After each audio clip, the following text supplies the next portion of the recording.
Vamos a invitar a la campana a sonar. Cuando la invitamos a sonar, enviamos nuestro amor, nuestros saludos y buenos deseos a los seres que la oirán.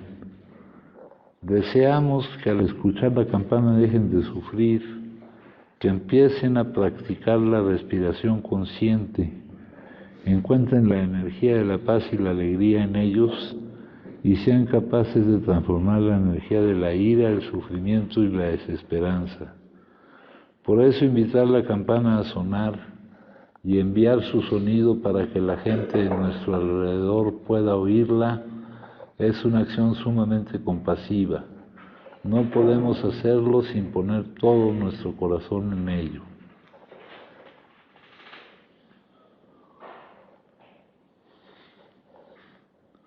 Con el cuerpo, la palabra y la mente en perfecta unidad, envío mi corazón con el sonido de esta campana.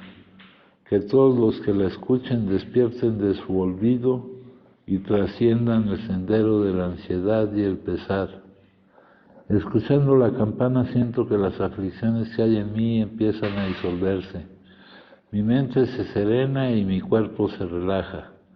En mis labios nace una sonrisa. Siguiendo el sonido de la campana, regreso a la isla de la plena conciencia y al jardín de mi corazón, donde las flores de la paz florecen bellamente.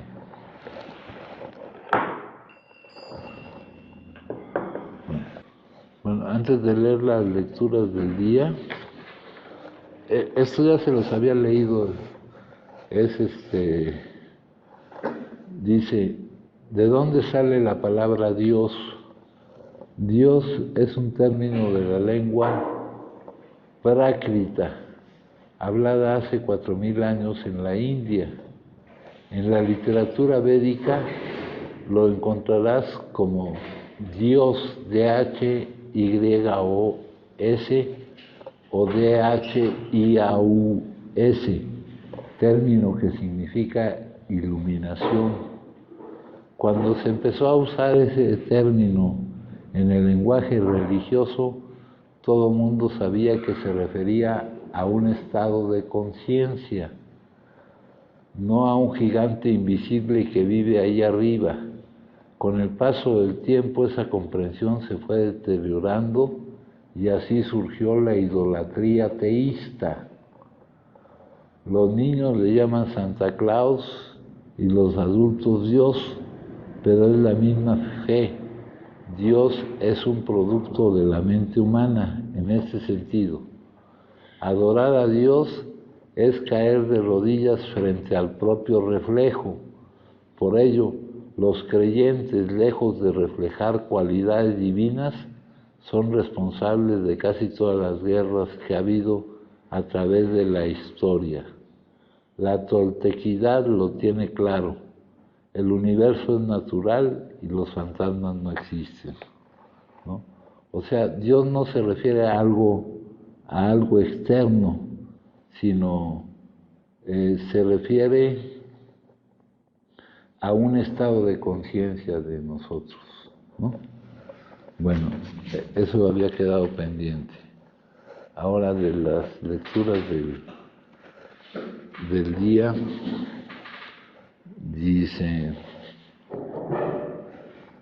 sobre los cimientos de la sobriedad podemos levantar una vida de honradez, de desinterés, de fe en Dios. Y acuérdense que yo cambio la palabra fe por otra, y amor por nuestros semejantes. Jamás alcanzaremos estas metas, pero la experiencia de construir esa clase de vida es incomparablemente más aceptable que el torbellino de nuestra antigua vida en la actividad adictiva. Hemos venido a esta comunidad de práctica espiritual para tornarnos, para poder estar sin consumir, pero si permanecemos el tiempo suficiente, aprendemos una nueva forma de vivir. Llegamos a ser honrados con nosotros mismos y con las demás personas. Aprendemos a pensar más en los demás y menos en nosotros. Y aprendemos a confiar en la ayuda constante de ese poder más grande que yo. ¿Estoy viviendo honrada, desinteresadamente y con fe? Esa es la pregunta que me hacen, ¿no? Y este es un tema que hemos tratado bastante. La sobriedad es un cimiento, ¿no? Acá me recuerda la cápsula 8 de cómo lo ve Bill, ¿no? Y por sobriedad, acuérdense ustedes que aquí no lo extendemos como en otros lugares, más que el no consumo. Sobriedad es el no consumo. Aquí definimos los términos para trabajar con mayor precisión. Aquí en el número 8 de Como lo ve Bill, nos dice, esa se la leí la junta anterior, es la sobriedad, es el no consumo, todo lo que habremos de esperar de un cambio, aquí al cambio le llaman despertar espiritual, de una nueva forma de reaccionar a la vida. No, la sobriedad es apenas un principio. Estar sin consumir es algo que se requiere para poder empezar a trabajar en ese cambio. Es tan solo el primer don que nos permite continuar con el cambio. Si han de recibirse más dones, nuestro cambio tiene que continuar. Conforme adelanta, encontramos que pedazo a pedazo podemos desechar la antigua vida. La antigua vida no es lo que vivimos, compañeros, sino cómo lo vivimos, cómo lo sentimos, toda esa serie de condicionamientos que traemos. Cada uno de nosotros tiene una situación vital y yo les hago la pregunta, con respecto a lo difícil o a lo problemático o al obstáculo que ven actualmente en su situación vital, ¿tienen en cuenta a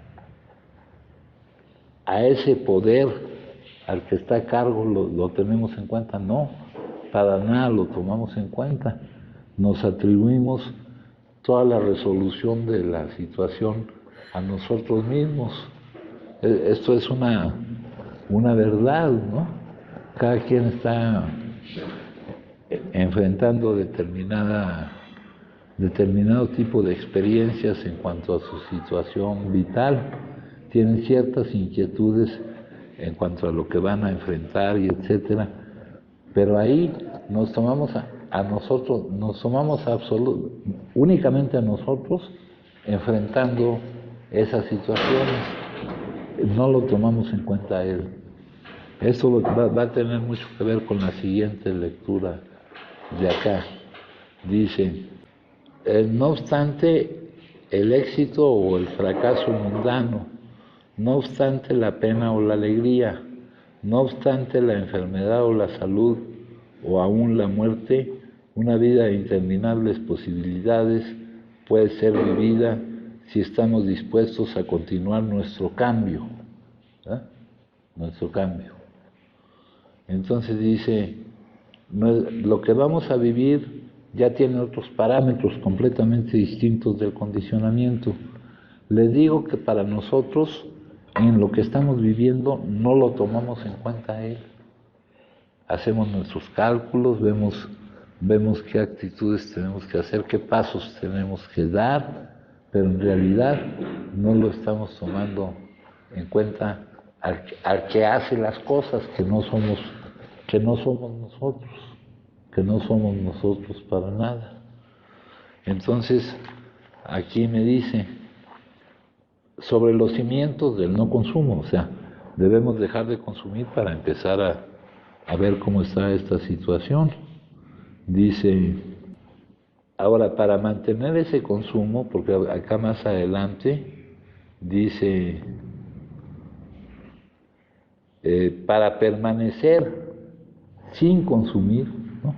Llegamos y no consumimos, pero ahora para permanecer sin consumir tenemos que avanzar en el cambio. tenemos que avanzar en el cambio. Entonces, ese cambio es levantar una vida de honradez, de desinterés, o como también pudiéramos llamarle, del interés, no del egoísmo estúpido, sino del egoísmo inteligente, ¿no? Dice, de desinterés, no vamos a llegar a la perfección en eso, pero la forma en que vamos a vivir la vida no tiene nada que ver, ¿verdad? Dice, es incomparablemente más aceptable. De hecho, la forma en que vivíamos la vida era inaceptable, compañeros. Dice que el torbellino de nuestra antigua vida en la actividad adictiva.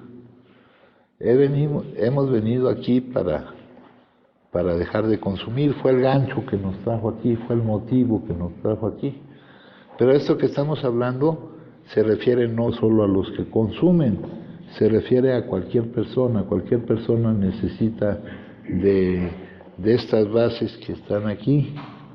Dice, para permanecer el tiempo, para permanecer en remisión sostenida, aprendemos una nueva forma de vivir, no que vayamos a vivir cosas diferentes. Aquí dice, nos están hablando de generalidades, no de si se dan ciertas cosas para poder estar nosotros bien, ¿no? Dice, llegamos a ser honrados, o sea, lo que nos permite permanecer sin consumir es llegar a ser honrados con nosotros mismos. La honradez es tener la posibilidad de acercarnos a la verdad. Honradez quiere decir verdad. Dice aquí, y con las demás personas, no tenemos ya por qué mostrarnos diferentes hacia nosotros mismos que hacia los demás, porque ya nos estamos liberando de la identificación, de la imagen que los demás pudieran tener de nosotros, ¿no? Es más importante estar de acuerdo con nosotros que de acuerdo con los demás, cosa que por primera vez va a pasar en nuestra vida. Les he preguntado muchas veces, ¿qué les preocupa más? ¿Que los demás estén de acuerdo con ustedes o ustedes seguir en desacuerdo con ustedes? Que es una cuestión a la cual estamos muy acostumbrados, a estar en desacuerdo con nosotros. Pero provocar el desacuerdo, que los demás estén en desacuerdo, aunque nosotros tengamos la certeza de cómo nos estamos conduciendo, eso porque nos estamos identificando con la imagen que los demás tengan de nosotros. Dice acá, llegamos a ser honrados con nosotros mismos y con las demás personas. Llegamos a acercarnos a nuestra verdad y a mostrar nuestra verdad. Dice, aprendemos a pensar más en los demás y menos en nosotros. Eso es básico, compañeros, básico. La raíz de la enfermedad, o sea, lo más terrible que hay realmente es esa autoobsesión, esa incapacidad, ese no poder trascender el pensamiento hacia el todo, ¿no? Que nos liberaría de muchísimas. Ahorita vamos a leer muchas cosas de eso. Dice, aprendemos a pensar más en los demás y menos en nosotros. Y aprendemos a confiar en la ayuda constante de ese poder, le pueden llamar como ustedes quieran, ¿no? Del que tiene el control, que en realidad es el todo, ¿no? Estoy viviendo honrada, desinteresadamente y con fe, con confianza, ¿verdad? con confianza en la ayuda constante de Él. Estoy viviendo así, independientemente de los sucesos, de los contenidos que la vida me está presentando, de lo que yo pudiera considerar dificultades. Hace rato veíamos un ejemplo muy bueno, de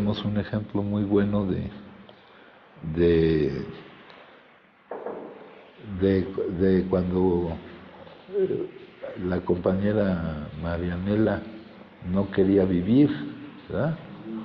Y yo estaba buscando quién me ayudara a encontrar la forma de que ya no viviera, ¿no? Y también hasta tu mamá me pedía esa cuestión. ¿Te acuerdas, mija? Sí. Y si lo hubiera yo hecho, ¿qué hubiera pasado? No hubieras estado también. Yo no lo estaba tomando en cuenta a él, ¿no? No estaría pasando lo que está pasando ahorita, ¿no? Bueno, dice la meditación del día. Creo que, vamos a llamarle el ser, la vida, el todo, ya había visto las necesidades de mi espíritu, de mi alma, antes de que yo la expusiese, antes de que yo mismo fuera consciente de esas necesidades. Creo que Él ya estaba formulando la respuesta.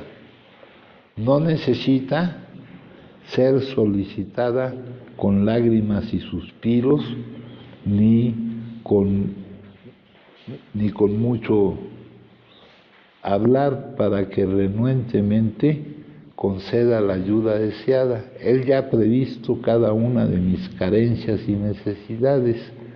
Trataré de comprenderlo a medida que sus planes se desarrollen en mi vida. O sea, la única forma de comprenderlo es viendo cómo se va desarrollando, cómo se va dando lo que vive uno, ¿no? Está como esa cuestión del que dice, permíteme conocer tu voluntad, ¿no? La voluntad no se conoce más que cuando... Y ahí no cabe el término voluntad, y no se conoce más que cuando se va presentando lo que Él determina que sea. Así es como se da uno cuenta de lo que Él determina que sea. Y luego dice, la oración del día, ruego que pueda conocer mis carencias y necesidades reales. Pido que mi conocimiento de esas necesidades y carencias pueda ayudar para traerles la solución. Acá, en el párrafo ya había visto las necesidades, o sea, eso tiene mucho que ver con lo que decimos de la oración, ¿no? No pedimos para cambiar algo en lo exterior, sino para cambiar algo en lo interior, hacia una aceptación y receptividad de que todo lo bueno que necesitamos y debemos desear ya nos está siendo dado, ¿no?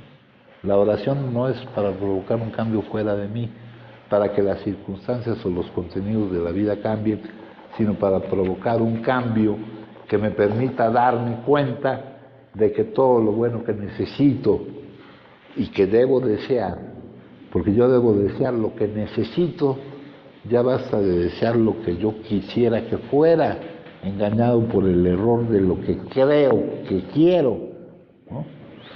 Entonces, aquí, en este libro, respecto a la meditación del día, me dice, Señor, yo te buscaré, nadie me ha buscado en vano, espero anhelando que me llamen, y yo, que ya he visto las necesidades de su corazón antes de que me invoquen, quizás antes de que ustedes mismos estuvieran conscientes de tal necesidad, ya estoy preparando la respuesta. Pero no confundamos las necesidades. Aquí dice las necesidades de su corazón, no se refieren al músculo cardíaco, ¿verdad?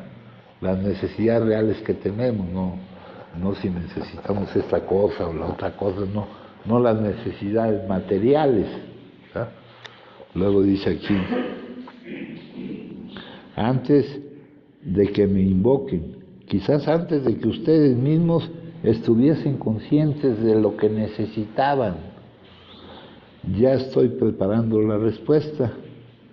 Es como cuando una madre guarda regalos adecuados para la boda de su hija, aún antes de que el amor haya llegado a la vida de ésta. El amor anticipado de Dios es una cosa que los mortales pocas veces pueden aprender con H, pueden tomar, darse cuenta. Dice aquí, piensen en esto, echen de su mente el pensamiento de un Dios rencoroso a quien hay que pedir con lágrimas y suspiros y muchas palabras antes de que con reticencia otorgue los tesoros deseados. Lo que el hombre piensa de mí ha de pasar por una revolución. Lo que pensamos de él ha de cambiar totalmente. Traten de ver a una madre preparando deleites de cumpleaños o Navidad para su hijo, en tanto el corazón de ella canta. ¿No le fascinará esto? ¿O sí le gustará tanto? Anticipando la alegría del hijo con su corazón lleno de gozo tierno, ¿dónde aprendió la madre todo esto de la preparación y el gozo? De mí, de mí suave eco es este de mi propio gozo en la preparación. Intenten ver esto a medida que los planes de mi preparación van desarrollándose, van presentándose. Significa mucho para mí que entiendan, y el entendimiento de mí les traerá gran gozo, el entenderlo a Él. El poder de la oración.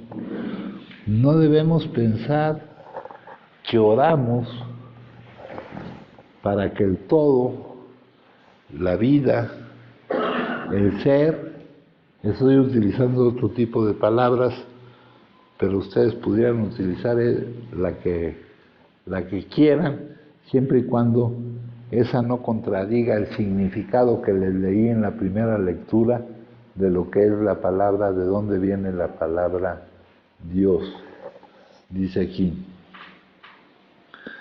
no debemos pensar que oramos para que se satisfagan nuestros deseos o para hacerlo cambiar de opinión. No lo vamos a conmover con oraciones en las que usemos palabras bonitas o elocuentes, nada de eso. O sea, no oramos para provocar un cambio fuera de mí, en los sucesos, en los contenidos de la vida. Debemos orar para cambiar nuestra actitud hacia una aceptación y receptividad, hacia un darnos cuenta de que todo lo bueno que necesitamos y debemos desear ya ha sido dado. Qué gran obstáculo se nos presenta para darnos cuenta de que lo que necesitamos y debemos desear nos está siendo dado. Que lo que nos dice qué es lo que necesitamos y debemos desear es el mundo condicionado de la sociedad convencional. Entonces por eso no nos damos cuenta de esto, ¿no? Pues si yo lo que necesito es sacarme la lotería o una mansión, no. Aquí acuérdense que estamos moviéndonos en otro ámbito completamente diferente, que sin embargo es el ámbito real, no el ámbito ilusorio de la otra realidad. Bueno, eso dice aquí esta cuestión. Entonces, esa fue la primera lectura. Acá está. La primera lectura aquí nos dice que, aquí nos lo invierte, que del no consumo se puede obtener como consecuencia la honradez, el desinterés, la confianza, etcétera. Aquí es al revés, es de la honradez, del desinterés, de la confianza, de pensar más en los demás y menos en nosotros, como podemos obtener la posibilidad de estar sin consumir, la posibilidad de reaccionar a la vida de otra manera. Tenemos una serie de valores completamente confundidos, ¿no? Creo que por ahí hay un libro de Erich Fromm que se llama El ser y el tener, ¿no? O sea, un valor es tener algo, ¿no? Te atribuyes tú valores. Si tienes ciertas características, esas características no las tienes tú porque tú te las hayas dado, alguien te las dio, ¿no? Entonces, es salirnos del condicionamiento. Aquí consideran muy valioso la propiedad, las cuestiones esas, y eso no es lo valioso en la vida real. Yo se los digo yo después de haber vivido la vida como la he vivido, ¿no? No es lo de fuera lo que te puede hacer sentir bien, sino es lo de dentro, ¿no? Bueno, y en la meditación del día nos habla de la oración, y aquí en la oración la médula, el resumen de este párrafo que viene de acá es que ya todo está pensado y anticipado, o sea que no oramos para provocar un cambio en lo que pasa, en lo que ocurre, en lo que está fuera de nosotros, sino un cambio dentro de nosotros que nos haga darnos cuenta, que nos hagan darnos cuenta que hay alguien que ya está al tanto de todo lo que necesitamos y que nos lo está proporcionando, ¿no? Pero ¿cuál es el problema? Que lo que nosotros creemos que necesitamos, no sabemos, lo medimos con parámetros condicionados, con parámetros que no corresponden al verdadero funcionamiento de la realidad. El no pasar por determinada experiencia, cuando lo que nos produce o nos lleva al crecimiento es pasar precisamente por esa experiencia, por ese aprendizaje, ¿no? Bueno, eso es lo que dice esta lectura. Ahora fíjense, compañeros, en esta otra. Y fíjense que lo que dice aquí, lo dice allá, nomás que yo estoy tratando de ampliárselos un poquito más. La fe tiene que operar en y a través de. ¿Qué quiere decir a través de? Que la fe no sea una acción. La fe, y acuérdense que yo cambio la fe por la palabra confianza o certeza, tiene que operar en y a través. ¿Qué quiere decir a través de mí? Que se note que tengo esa confianza, ¿verdad? Que se note que tengo esa confianza. Es como yo manifiesto que está operando en mí esa confianza. Las 24 horas del día, o de lo contrario, pereceremos. Aquel que vive confiando. Hay aquí alguno que se vanagloria de ser muy desconfiado, ¿verdad? Porque eso le enseñaron, se lo enseñó su papá. Aquí ha habido gente que es desconfiada y que le va muy mal por ser desconfiado, ¿no? Por ejemplo, tenemos a un compañero que por ser desconfiado ya no sé si estará vivo o muerto. Era el compañero José Oropesa, no sé si ustedes se acuerden de él, ¿no? No confiar, ¿no? El no confiar no es una cosa buena, compañero. Aunque me lo haya dicho mi papá, no te hace vivir bien. El confiar te hace vivir bien, el no confiar, el desconfiar te hace vivir mal.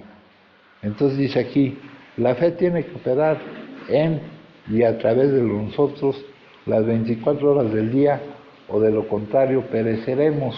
Esto ya lo han oído ustedes, compañeros. Está en nuestro libro de psicoterapia espiritual. De seguro no saben dónde está, porque ese libro lo leemos como creemos que se lee en cualquier otro libro, ¿no? La fe tiene que operar, la confianza, la certeza, independientemente de las circunstancias, tiene que operar y fíjense qué diferencia, que la confianza en el todo, en el que determina lo que es, esté presente siempre en mi contacto con lo que vivo, con los contenidos de la vida, aquello con lo que empezamos en la junta, de que cuando tenemos una situación o experiencia o dificultad o cuestiones que catalogamos como obstáculos, no lo tomamos en cuenta a él y nos atribuimos a nosotros la posibilidad o imposibilidad de resolverlo, ¿no? Y como se acumulan más las imposibilidades de resolverlo, pues nos lleva a malestar. Dice aquí, la esencia de mi espiritualidad y de que pueda yo estar sin consumir, descansa en una confianza que dura las 24 horas de cada día. Al decirme que dura las 24 horas de cada día, quiere decir que no depende de lo que yo esté viviendo, ¿no? Cuando las cosas van como yo quisiera que fueran, o como yo creo que quisiera que fueran, pues les preguntas cómo están y te dicen, pues a todo dar, todo va como yo quiero. Pero lo importante es que puedas decir lo mismo cuando no cuadre con los parámetros exteriores del mundo condicionado. Dice aquí, tengo que confiar en el Dios de mi entendimiento y tenerlo siempre presente según sigo adelante en mis actividades diarias. O sea, no trates de cargar con lo que no está a tu cargo. Por eso estamos todos encorvados, ¿verdad? Por tratar de cargar con lo que no podemos cargar, compañeros, porque no está en nuestras manos. Creemos que está en nuestras manos y al ponerlo en nuestras manos vemos la imposibilidad de que se desarrolle como nosotros quisiéramos que se desarrollara, ¿no? Otra vez utilizando el pensamiento para etiquetar o catalogar las cosas. Acá todo es diferente, compañeros. Dice, qué reconfortante es para mí la idea de que el todo, la vida, obra en y por medio de nosotros. Al hacer una pausa en mi rutina diaria, traigo a la memoria ejemplos concretos y particulares de su presencia manifestándose en mi vida. ¿Cuántas veces ha pasado lo que ustedes creían que iban a pasar y cuántas veces no ha pasado lo que ustedes creían que iba a pasar? Y se pasa uno meses preocupándose, creyendo que va a pasar aquello que no pasa. ¿Verdad? ¿Por qué? Porque no lo estás tomando en cuenta a él. ¿Crees que los recursos con los que cuentas salen del inventario de lo que tienes a tu disposición? Y a él no lo tomamos en cuenta, al todo, a lo que, ¿verdad? Luego dice,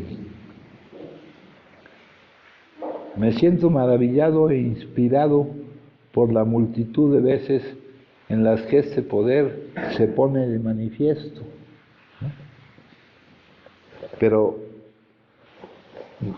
fíjense, aquí dice, traigo a la memoria ejemplos concretos y particulares de su presencia en mi vida conforme a lo que ocurre o no ocurre. Pero ni siquiera eso hago. Ni siquiera eso hago. En el repaso de mi vida, creo que lo que ha ocurrido en mi vida es porque yo por ahí he llevado mi vida. Y de ahí surge el temor y la culpa, ¿no? Dice, me siento maravillado e inspirado por la multitud de veces en las que este poder se pone de manifiesto. Ese poder se ha puesto de manifiesto ya muchísimas veces en nuestra vida. Sin embargo, ahorita la vida me presenta otra situación vital, y de nuevo descuento el poder que va a determinar lo que es.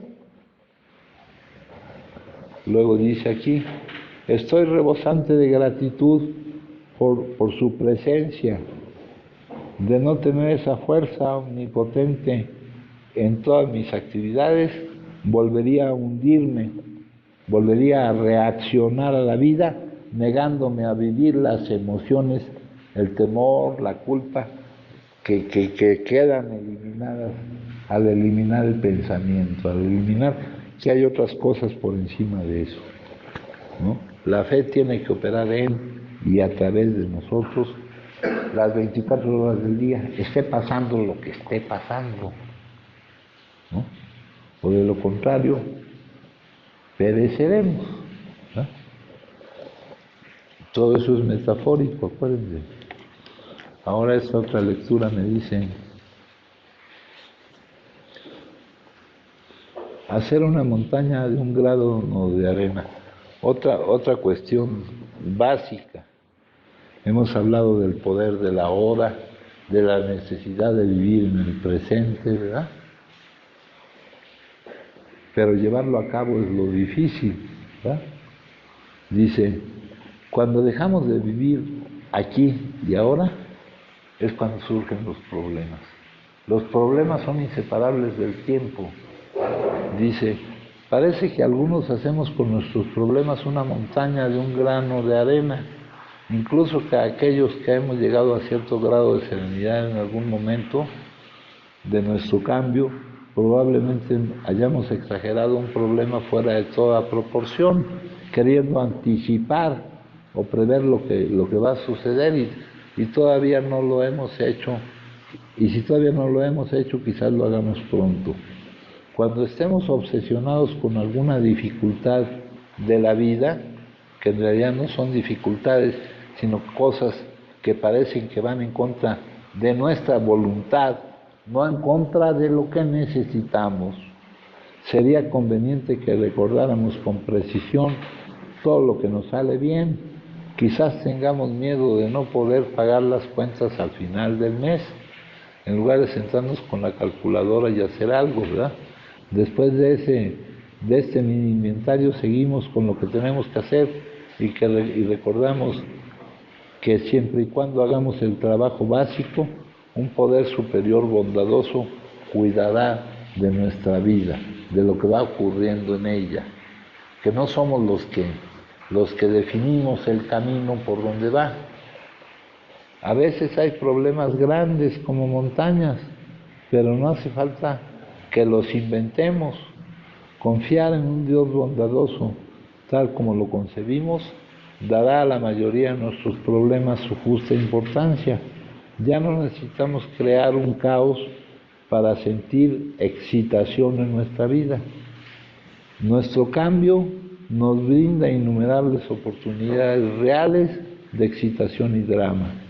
Echaré un vistazo realista a mis problemas y veré que la mayoría son insignificantes. Les daré la importancia que tienen y disfrutaré de mi cambio. Bueno, esas son las 3 lecturas. Ahora les voy a leer algunas cosas que se pueden ir acomodando con esto, ¿no? Por ejemplo, ya leí de dónde sale la palabra Dios, de algo que no es externo a nosotros, ¿no? No es un gigante, no. Es un estado de conciencia, es un darnos cuenta de las cosas. Acá les voy a leer. Pecado. El perdón de los pecados es el problema central de la vida. El pecado, acuérdense que nosotros vivimos un estado, la humanidad vive un estado disfuncional, ¿verdad? Eso está dicho acá. Aquí está dicho. El estado mental normal de la mayoría de los seres humanos contiene un elemento fuerte de disfunción o locura. No lo queramos apropiar nosotros, ¿eh? Eso es general de la mayoría de los seres humanos. No está hablando de los que consumen o no consumen ni nada de eso. Dice, el hinduismo esta disfunción lo ve como una forma de enfermedad mental colectiva. Maya, el velo de la ilusión. Buda dice, la mente humana en su estado normal genera dukkha, sufrimiento, descontento o simple desdicha. Vámonos a la última, que es con la que estamos más acostumbrados, las enseñanzas cristianas. El estado colectivo de la humanidad es el de pecado original, donde pecar en su traducción correcta quiere decir errar en el blanco, no dar en el blanco de la existencia humana, vivir torpemente sufriendo y causando sufrimiento. Aquí dice, compañeros, el pecado es una sensación de estar separados del todo. Y es la tragedia mayor de toda la experiencia humana. Por supuesto que sus raíces están en el egoísmo. El pecado es un esfuerzo para obtener un bien un bien que ya está ahí en base a otras cosas. Es una sensación de una existencia exclusivamente personal, aislada, egoísta, mientras que la verdad del ser es que todo es uno. Nuestro ser real es uno con el todo, inseparable de él, expresando sus ideas, testificando su naturaleza, el pensamiento dinámico del espíritu, y como todos somos uno con el gran todo del cual somos espiritualmente una parte, se sigue que somos uno con todos los hombres, precisamente porque en él vivimos y nos movemos y somos todos en un sentido absoluto, somos esencialmente uno. Todo esto que les estoy leyendo es base y fundamento y refuerzo de lo que ya les leí. No específicamente, sino de lo que tratamos en todas las juntas. Padre nuestro, la relación entre Dios y el hombre es la de padre a hijo. Esto quita toda posibilidad de que Dios pueda ser ese tirano cruel e implacable que nos presenta a menudo la teología. Fíjense, aquí viene otra muy que trata de nuestro problema de salud. Consumir drogas es una elección personal para los otros tipos de consumo, no para la adicción, que es un problema de salud. Es una elección. Para la adicción no es una elección. ¿Te acuerdas que hay un libro que dice que la adicción es un trastorno de elección, hijo? Dice aquí, pero la adicción nunca lo es, no es una elección. Como dice la ciencia, la adicción es una condición cerebral crónica, recurrente, caracterizada por la búsqueda y el uso compulsivo de una sustancia, actividad o actitud, a pesar del conocimiento de sus consecuencias perjudiciales. ¿Ah? Aquí dice compasión contra autoobsesión, un recurso indispensable, ¿no? Acá nos decía pensar en nosotros, menos en nosotros y más en los demás, ¿no? Por acá tenemos los pueriles, trabajan en beneficio propio, los que se dan cuenta de cómo funciona la vida, trabajan en beneficio del todo. Nuestras vidas dependen de nuestra constante preocupación por otras y de la manera en que podamos satisfacer sus necesidades. Nuestras vidas no en el sentido de que se muera uno, sino de que continúe uno muerto. ¿Ah? Depende de nuestra constante preocupación por otras y de la manera en que podamos satisfacer sus necesidades. Eso es la compasión, compañeros. ¿Ah? Es lo contrario, es el altruismo, es lo contrario del egocentrismo. Dice, sin la oportunidad de olvidar lo que nosotros consideramos nuestros propios problemas, ayudando a otros a solucionar los suyos, muchos de nosotros pereceríamos. ¿Ah? Pónganse ustedes, ya vimos que no hay problemas, que el único problema de la humanidad es el despertar a la divinidad que lleva dentro, pero vamos a suponer que consideramos que estamos llenos de problemas. Sin la oportunidad de olvidarnos, de dejar de pensar en todos esos problemas que tenemos, ayudando a otros a solucionar los suyos, muchos de nosotros con seguridad pereceríamos. El autor de estas dos parrafitos está en el libro Azul. Sí, claro.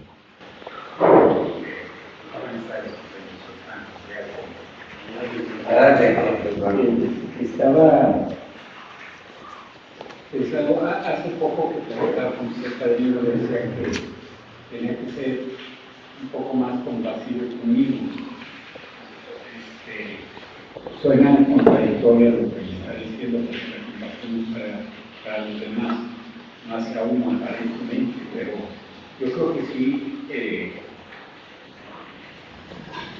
Son mirados, por ejemplo, a estar apelando con pensamientos, con las cosas que de repente las analizo y digo, y esto, y todo el tiempo no me doy tregua. Y de repente me viene ese pensamiento de decir, ten compasión de ti mismo. Sí. O sea, ya, porque luego la literatura nos dice que hay que ser recios con uno mismo, compasivos con los demás. Sí, pero fíjate que no es contradictorio, sino complementario, mijo. Si tú estás ocupándote de las necesidades de otros y haciendo algo por resolverlas, si estás aprovechando la oportunidad de olvidar todo aquello por lo que te estás lacerando, mijo, es un punto de partida para poder ser compasivo con los demás. Y eso te permite ser compasivo contigo mismo, mijo.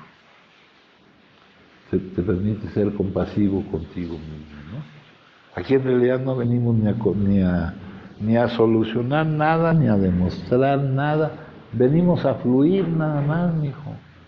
No venimos a demostrar que somos lo mejor, ni nada de eso. Luego dice acá adelante, el poder de la oración, ya se lo leí. No debemos pensar que oramos para que se satisfagan aquel que lo puede hacer, nuestros deseos o para hacerlo cambiar de opinión.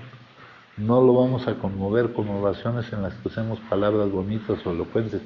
Nada de eso, debemos orar para cambiar nuestra actitud hacia aceptar y darnos cuenta de que todo lo bueno que necesitamos y debemos desear ya nos ha sido dado.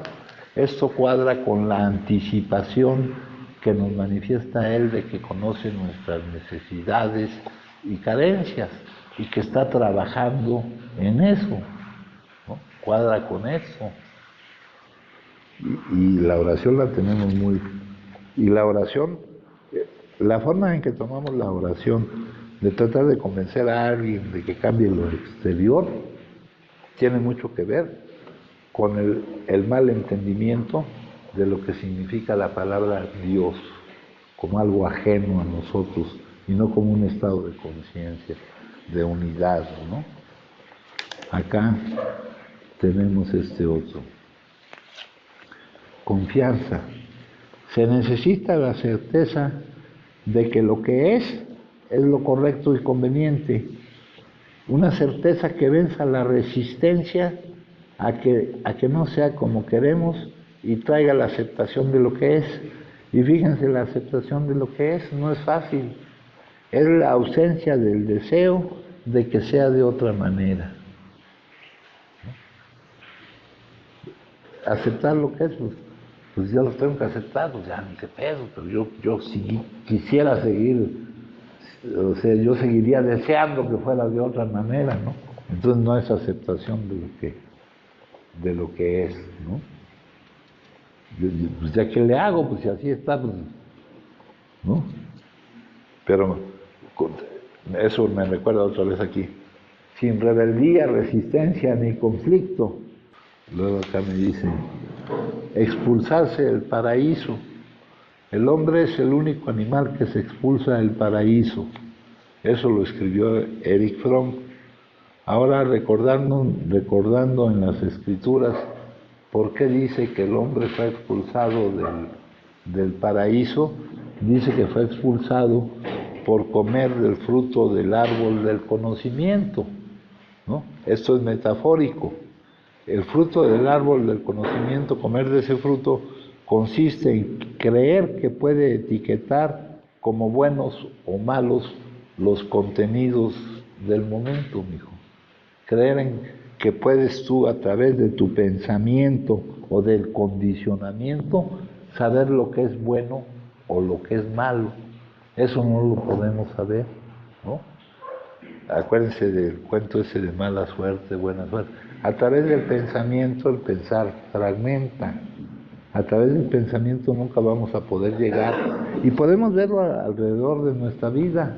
Lo que al vivirlo nos pareció muy malo, nos ha traído en la concatenación de los hechos, que no está presente por el enfoque que tenemos solo al contenido del momento, lo que ha traído como consecuencia en nuestro aprendizaje y crecimiento. Y todos estamos siendo llevados a un camino de crecimiento y de desarrollo. Indudablemente, eso no depende de nosotros, depende del que nos está llevando por ahí. Luego dice aquí, confianza en la determinación de lo que es. Asumir nuestra responsabilidad de bienestar no significa que las cosas vayan a salir bien según nuestro pensamiento, sino estar bien sin importar cómo resulte. Quitarle cualquier valor a la calificación que nuestro pensamiento pueda dar de lo que está bien o de lo que está mal. Claro que esto es vivir de una forma completamente distinta a como estamos acostumbrados a vivir, ¿no? Y todo surge de lo que les decía yo al principio. ¿Lo tomamos a él en cuenta o no lo tomamos a él en cuenta? Y no lo tomamos a él en cuenta.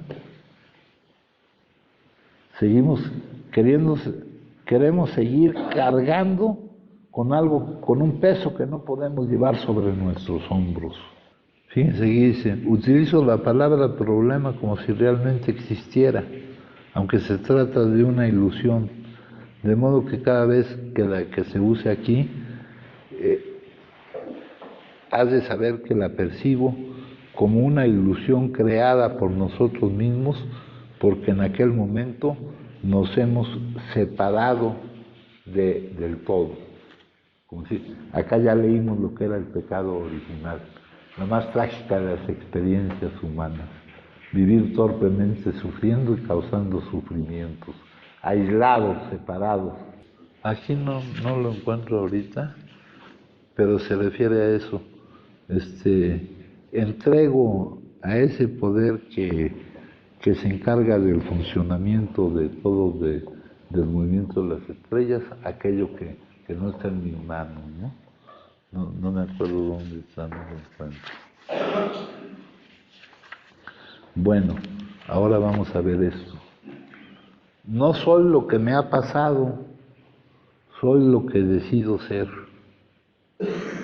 Muchos de nosotros creemos que estamos determinados por las experiencias que hemos vivido, y eso no es cierto. Eso no es cierto. Eso lo dice Carl Jung, ¿no? Acá tenemos otro. Nuestra confianza elimina nuestros pensamientos en la determinación de nuestras emociones. Cuando pensamos que las cosas están mal y esto determina nuestra emoción, no estamos confiando en Dios. ¿Cómo? Nuestra confianza elimina nuestros pensamientos en la determinación de nuestras emociones. Cuando pensamos que las cosas están mal y esto determina nuestra emoción, porque acuérdense que la emoción no depende de lo que está ocurriendo, sino de lo que pensamos. Si el pensamiento del contenido del momento determina nuestra emoción, quiere decir que no estamos confiando en Dios. Pero pues, es un cambio radical a la forma en que está acostumbrada la gente a aquello que tenemos tan arraigado, ¿no? en la manera de vivir. Aprender y trascender. El pasado te enseña, no te sentencia. Fíjate, esto tiene mucho que ver con esta otra de acá. No soy lo que me ha pasado, soy lo que decido ser. El pasado te enseña, no te sentencia. Aprender y trascender. Aquí tenemos, estar bien con uno mismo es mejor que estar bien con otros. Lo que les dije hace rato. Estar de acuerdo con uno mismo debería ser lo básico. El que lo básico sea estar bien con nosotros es que nos estamos identificando con lo que los otros vean en nosotros, con lo que opinen, ¿no? Y eso es no ser nosotros mismos el fiel de nuestra balanza, no tener seguridad. Luego dice, reconoce tu impotencia. Todo esto ya se los he leído muchas veces, ¿eh? Hay lugares en los cuales eres completamente impotente. Por más que quieras sanarte, luchar con tus tentaciones y mantener el control, no puedes hacerlo solo. Cada vez que lo intentas quedas más desalentado. Entonces debes reconocer tu impotencia. Este es el primer paso en Alcohólicos Anónimos y en el tratamiento de todas las adicciones. Tú también podrías pensar así tu lucha. Tu inagotable necesidad de afecto o de aceptación es una adicción. Controla tu vida y te transforma en una víctima. Simplemente comienza por admitir que no puedes curarte solo. Tienes que afirmar por completo tu impotencia para permitir que Dios te sane. Pero en verdad no es una cuestión de ahora y después. Tu predisposición a sentir tu impotencia ya implica el comienzo de la entrega a la acción de Dios en ti. Cuando no puedes experimentar en ti nada de la presencia sanadora de Dios, el reconocimiento de tu impotencia resulta demasiado amenazante. Es como saltar desde una tierra alta sin una red que te reciba. Esto tiene mucho que ver con, una vez establecido el primer paso, la necesidad de que cada paso es consecuencia del anterior. Hay un folleto que así los va poniendo eslabonados, ¿no? Si reconoces tu impotencia y no llegas a estar convencido de que tú no puedes, pero hay alguien que puede lograr lo que tú no puedes, ¿verdad? Es una sentencia, pues ya para qué seguir en esto. Dice, cuando no puedes experimentar en ti nada de la presencia sanadora de Dios, el reconocimiento de tu impotencia resulta demasiado amenazante. Es como saltar desde una tierra alta sin una red que te reciba. Reconoce tu impotencia. Tu predisposición a liberarte de tu deseo de controlar tu vida. Ahora, ¿en dónde estamos ya? En el tercer paso. Ya estamos en el tercer paso. Su predisposición a liberarte de tu idea esa de jugar a ser Dios, ¿verdad?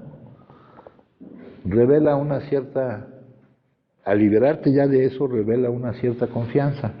Cuanto más renuncies a tu obstinada necesidad de conservar el poder, más te contactarás con aquel que tiene el poder de sanarte y guiarte. Y cuanto más te contactes con ese poder divino, más fácil será confesarte a ti mismo y a los demás tu impotencia fundamental. Una manera en que sigues aferrándote a un poder imaginario es esperar algo de las gratificaciones exteriores o de los eventos futuros. Eso, ¿se acuerdan ustedes cuál es la definición general de adicción? Buscar la felicidad fuera de uno mismo. Mientras escapes del lugar en que estás, y no estoy hablando del lugar en que estás físicamente, sino donde te va colocando la vida, y te distraigas, no podrás dejarte sanar por completo. Una semilla solo fructifica si permanece en la tierra en que fue sembrada. Nosotros ya fuimos sembrados en el camino en el que vamos, compañeros. Mientras estés permanentemente desenterrándola para ver si está creciendo, y eso es muy común aquí, yo ya me voy a ver si ya subo, a ver si ya funcionó, ¿verdad? Nunca dará frutos. Piensa en ti como una pequeña semilla plantada en un suelo rico. Todo lo que tienes que hacer es quedarte ahí y confiar en que el suelo contiene todo lo que necesitas para crecer. Todo esto viene siendo lo mismo. Este crecimiento tiene lugar, aunque no lo sientas. Tranquilízate, reconoce tu impotencia y confía que un día sabrás cuánto has recibido. Te podrás dar cuenta de cuánto has recibido. Nuestra vacuidad. Si estás frente a Dios en oración y silencio, Él te hablará. Entonces sabrás que no eres solo nada. Y cuando comprendemos nuestra nada, nuestra vacuidad, Dios puede llenarnos de sí mismo. ¿Qué es lo que necesitamos? Estamos llenos de Él, pero no nos damos cuenta.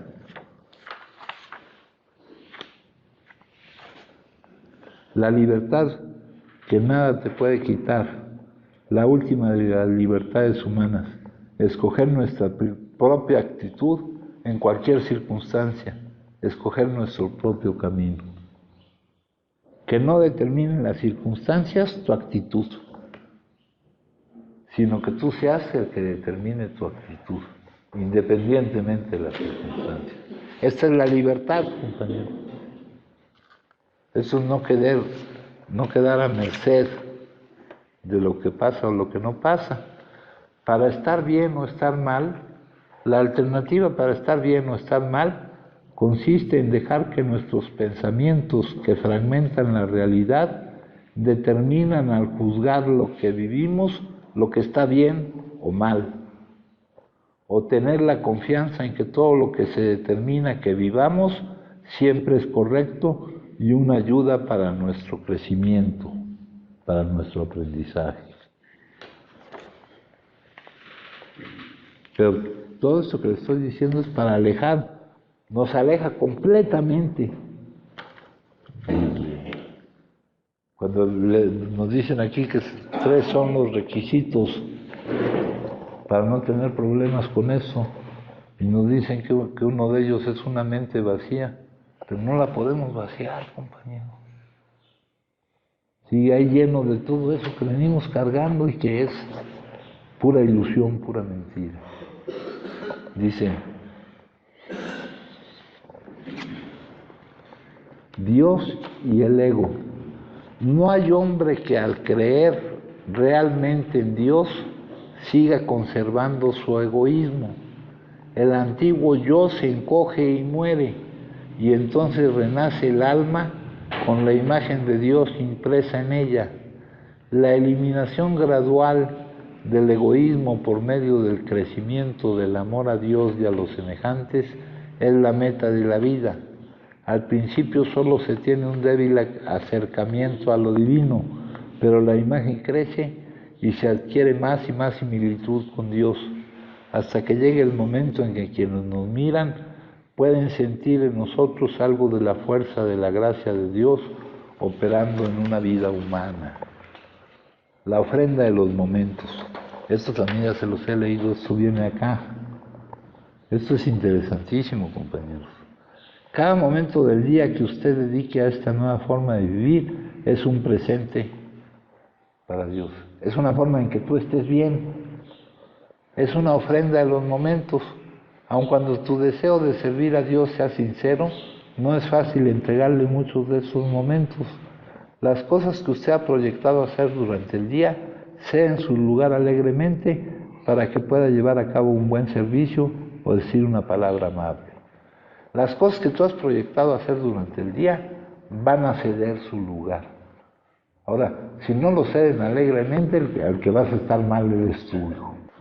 Si puede usted ver la intención de Dios en muchas situaciones, será más fácil consagrarle muchos momentos de su día. Toda situación tiene dos interpretaciones, la suya propia y la de Dios. Trata de eliminar la tuya, amigo. Y trate de manejar cada situación en la forma que usted crea que Dios desea que la maneje. Entregarse, fíjense, esta también viene en una lectura, para que vean que lo que se lee aquí no es inútil, ¿eh? Dice, vi una enorme ave ascendiendo hacia el cielo. La vi de repente entregarse a las poderosas corrientes de aire de la montaña, arrastrado por el viento, abatiéndose y elevándose, el ave hizo cosas aparentemente imposibles. Fue un ejemplo inspirador de una criatura dejándose llevar por un poder superior a ella. Me di cuenta de que si el ave hubiera tratado de recobrar los controles y volar con menos confianza, usando solo su fuerza, hubiera echado a perder su aparente vuelo libre. ¿No? Están en Reflexiones. No pudiste hacer otra cosa porque no la hiciste. Todo lo que hiciste en el pasado es perfecto de acuerdo al nivel de conciencia que tenías en aquel entonces. Si ahora lo puedes ver diferente, celebra tu toma de conciencia, pero no le des gusto al ego de controlarte con su alma más poderosa, la culpa. Eso creo que tiene mucho que ver contigo, hijo.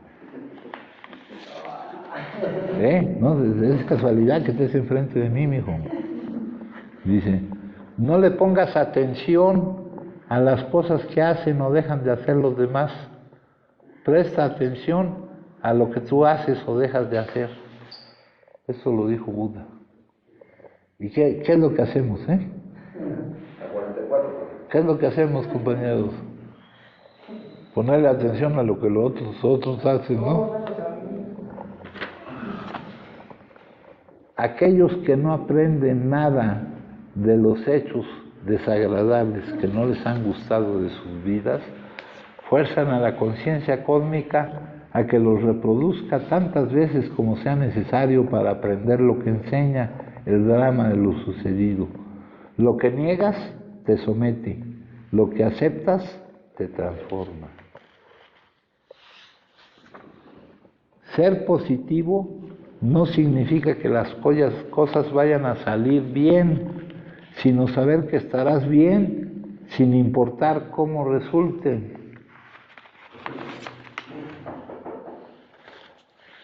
Para ser felices se necesita eliminar dos cosas: el temor de un mal futuro y el recuerdo de un mal pasado. ¿A dónde nos lleva esto? Otra vez a estar en el presente. Este otro. El distraído, la piedra. El distraído tropezó con ella. El violento la utilizó como proyectil. El emprendedor construyó con ella. El campesino cansado la utilizó como asiento. Para los niños fue solo un juguete. Drummond, que es un autor que habla sobre el amor, la poetizó. David la utilizó para matar a Goliat y Miguel Ángel le sacó la más bella escultura. En todos los casos la diferencia no estuvo en la piedra, sino en el hombre. No existe piedra en tu camino que no puedas aprovechar para tu propio crecimiento. Sincronicidad.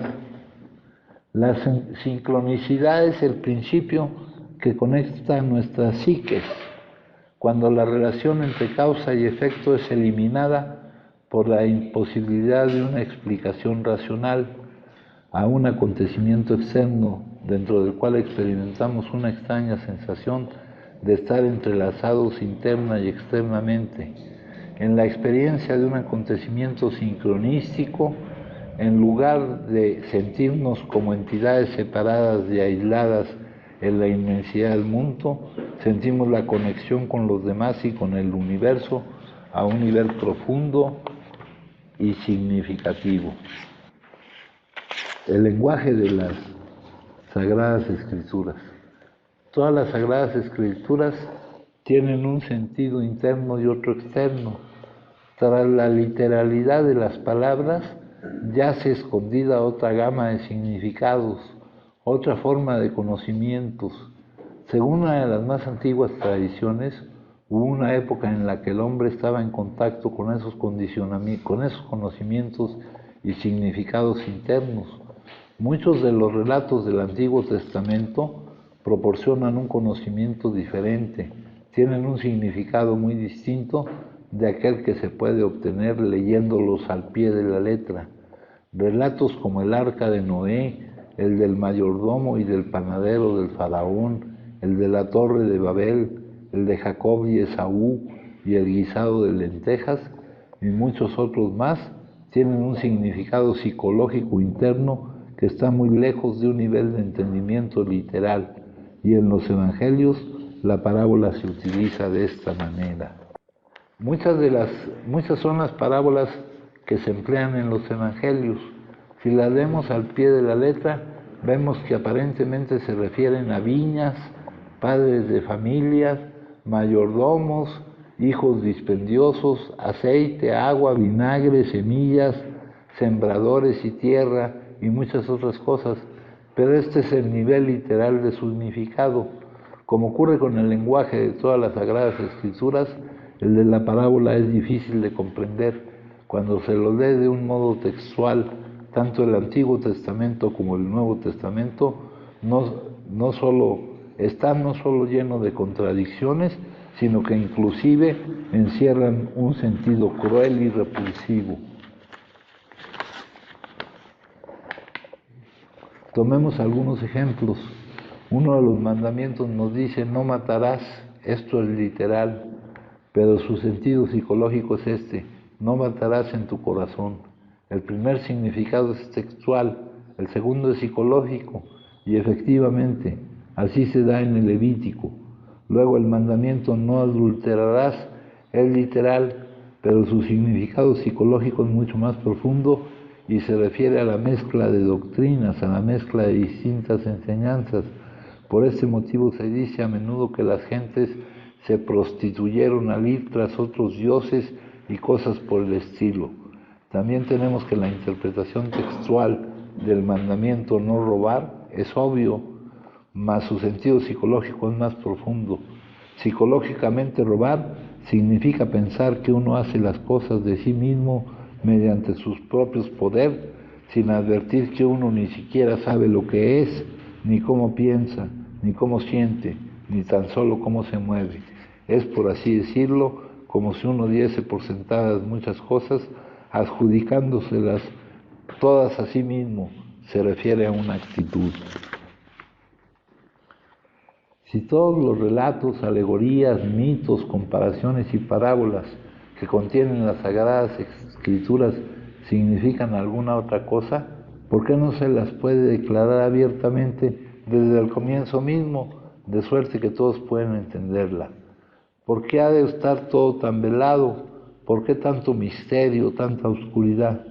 La idea subyacente en toda Sagrada Escritura es la de proporcionar un sentido más elevado que el que pueden dar las meras palabras y su verdad debe el hombre percibirla internamente. Esta interpretación más elevada, interna o esotérica, que se vuelca en palabras e imágenes accesibles a los sentidos ordinarios, solo puede asirse mediante la comprensión, y es justamente en este punto donde surge la primera dificultad, cuando se trata de proporcionarle al hombre un entendimiento superior. El entendimiento literal de un hombre no es necesariamente igual a su capacidad para captar un significado psicológico.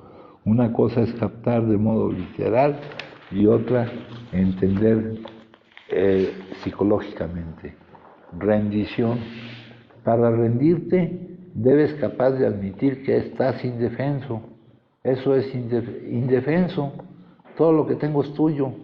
Estoy dispuesto a entregar cualquier problema a esta fuerza invisible que es mi origen, al tiempo que seguiré teniendo presente que estoy conectado en todo momento con ese origen.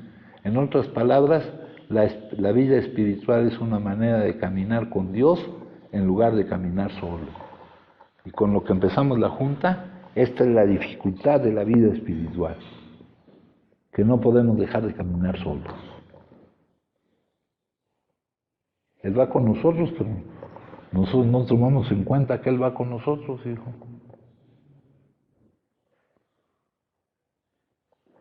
Y por eso vivimos torpemente sufriendo y causando sufrimiento, ¿no? Aquí tenemos otra. Los nuevos comienzos llegan muchas veces disfrazados de finales dolorosos. Saber ser feliz con lo que tienes, eso es la verdadera riqueza.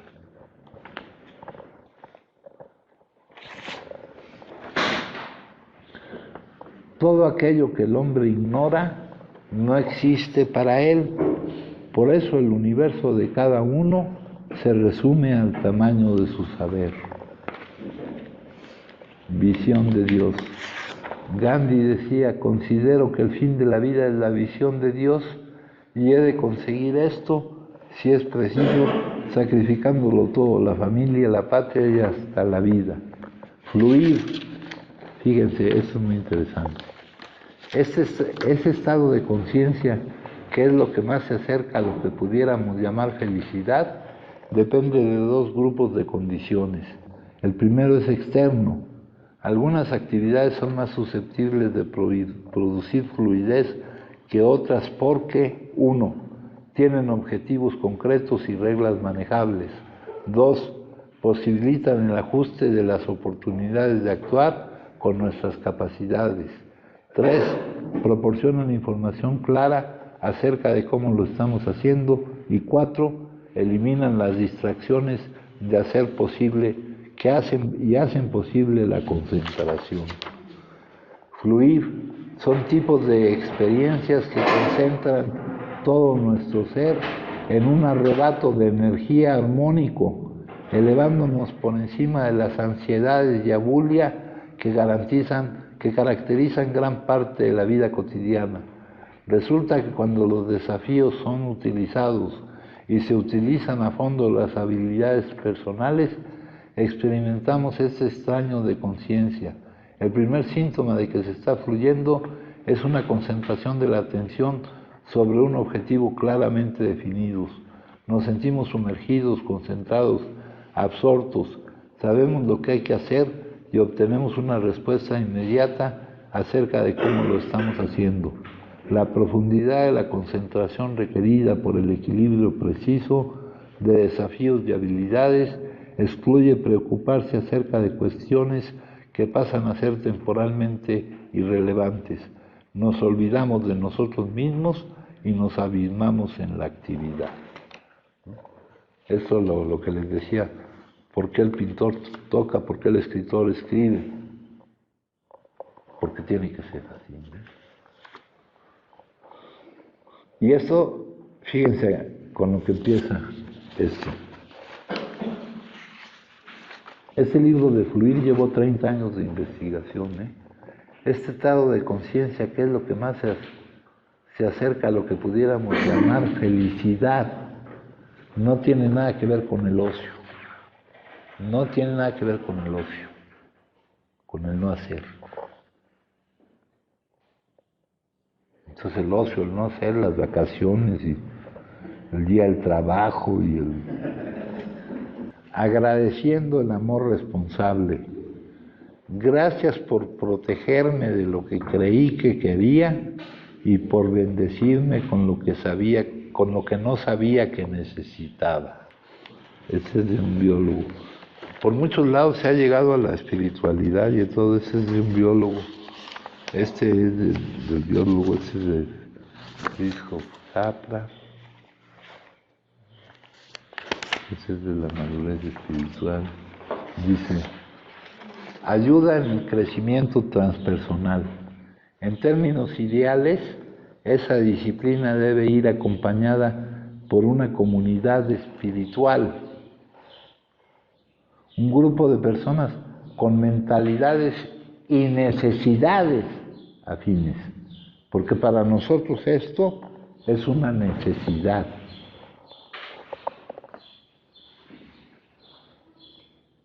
Todas dedicadas al crecimiento transpersonal, que va por el camino del crecimiento espiritual. Esta comunidad provee el apoyo que la comunidad social no puede brindar, y lo ideal es que incluya a uno más practicantes avanzados. Es posible avanzar en soledad, pero el apoyo del grupo y su orientación son recursos muy valiosos. Fíjense, esto es una ayuda en el crecimiento transpersonal. Ahora vamos a ver un obstáculo. La sociedad suele descuidar o incluso oponerse violentamente al desarrollo transpersonal, al desarrollo más allá del que puedes alcanzar por las universidades, por los medios de comunicación, por la familia. La sociedad se opone. ¿Por qué? Porque la sabiduría postconvencional puede desgastar gravemente las presuposiciones y modos de vida convencionales, ¿no? Destruye el paradigma de que tanto tienes, tanto vales. Y eso amenaza una forma de cómo se están moviendo ahí, ¿no, hijo? Se opone violentamente a ese desarrollo. Porque la gente que según esos parámetros vale, ya no vale por lo que vale. Y desgastar gravemente las presuposiciones y modos de vida convencionales, los innumerables mitos compartidos. Bueno, ¿alguien gusta compartir algo, compañeros? ¿No? Sí, Pablo. Sí, ahorita que leías eso de los Sagradas Escrituras, ¿no? ¿De los qué mejor? ¿Sagradas Escrituras? No, de cómo uno las interpreta, ¿no?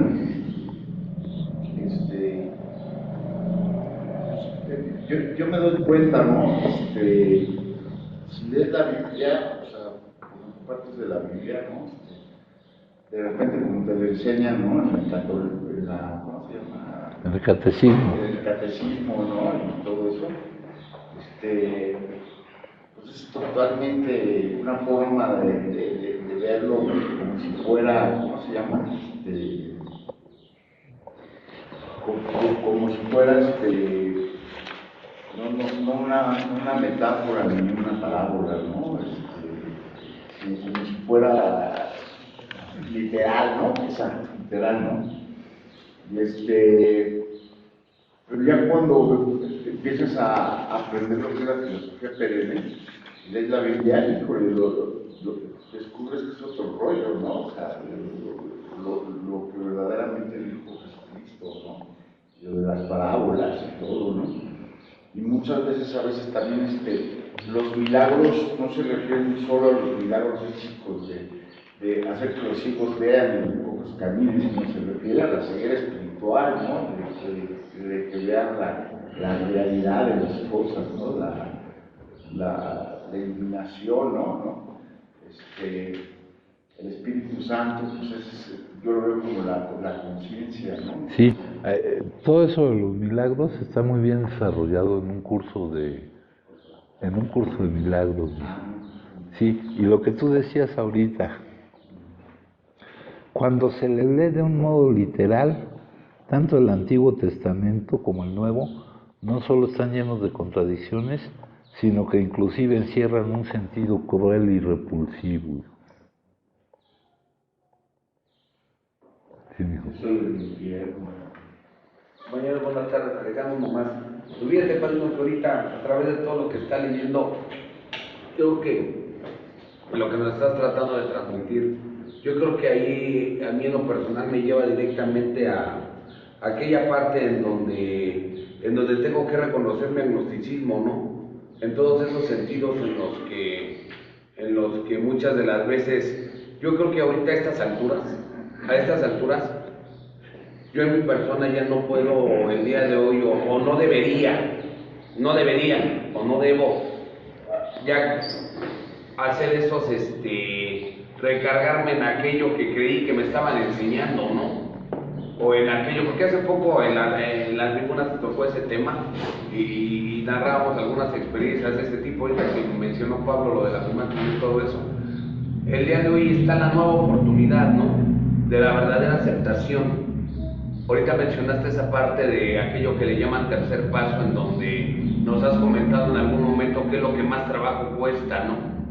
El ponerse a disposición de una manera interna, ¿no? En donde las circunstancias no van a afectar mi estado emocional ni mi manera en que yo me desenvuelva ante la vida, y no como tener la vida como un obstáculo, ¿no? Y porque es algo que siempre ha estado a mi favor.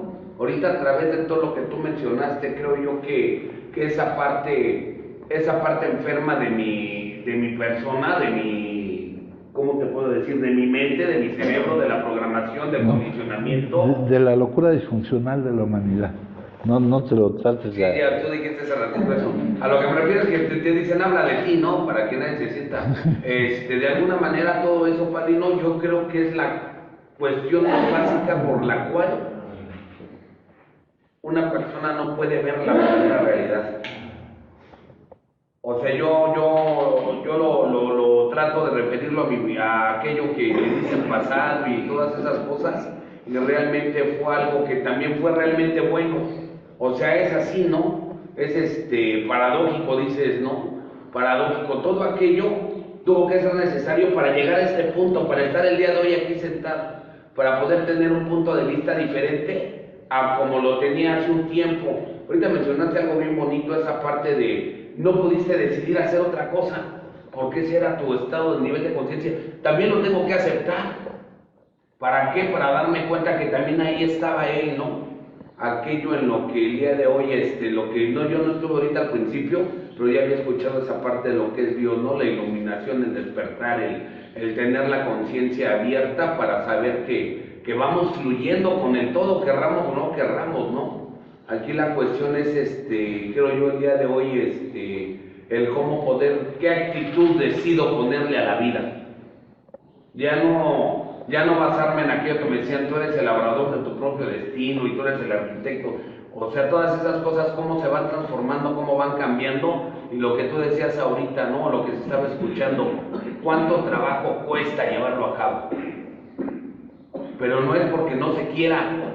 Ahorita estaba escuchando lo de la confianza, siempre tengo eso, esa confianza que muchas de las veces a través de una reacción no se alcanza a recibir o a desenvolver de y para qué, ¿no? Como decías ahorita, ¿no? En verdad, no se alcanza. Sí, porque qué difícil es vaciar la mente, qué difícil es liberarnos de todo.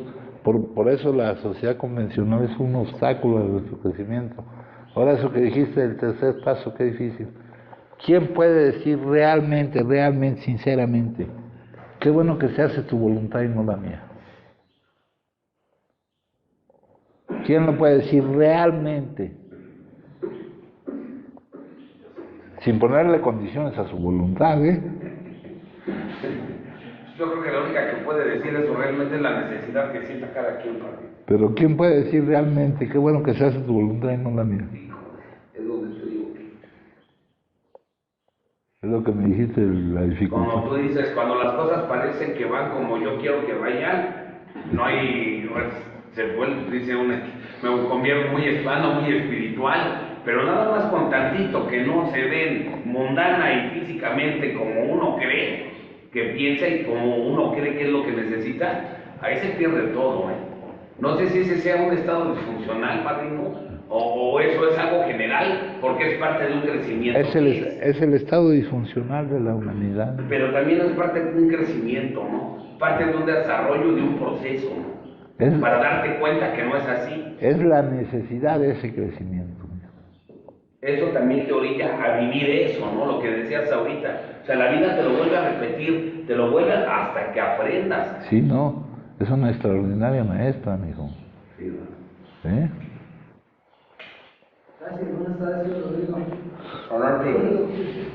Entiendo que cuando hago yo, por ejemplo, el inventario diario, o veo la forma en que yo percibí la vida en el pasado, lo hice en base, o sea, aceptar que lo hice en base al estado de conciencia. Si yo acepto que lo hice en base a ese estado de conciencia, voy eliminando las culpas, ¿no? Porque pues lo hice al nivel de conciencia que tenía, entonces no hay culpa. Sí, ¿no? De otra manera, pues seguiría viviendo con culpas pensando que pude haberlo hecho mejor por ponerle un parámetro, ¿no? Entonces comprender que pues era el estado de conciencia en el que yo estaba, ya no hablando de bueno o malo, ¿no? Sino un nivel X. Y eso me ayudaría, esa aceptación sincera me ayudaría a vivir en esas cosas. Sí, no pudiste hacer otra cosa porque no lo hiciste. Todo lo que hiciste en el pasado es perfecto de acuerdo al nivel de conciencia que tenías en aquel entonces. Si ahora lo puedes ver diferente, celebra tu toma de conciencia, pero no le des gusto al ego de controlarte con su arma más poderosa, la culpa. Sí, porque también si ya me doy cuenta, y empiezo, ya me doy cuenta, ya me doy cuenta, ya me doy No, cuenta.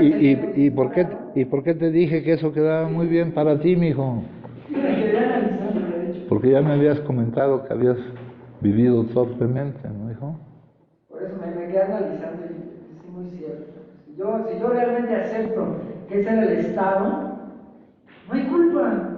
Si ya me doy cuenta, trabajar en eso sin darle cabida al ego de decir, ya voy avanzando, ya voy para atrás otra vez, si empiezo a elevar ese ego.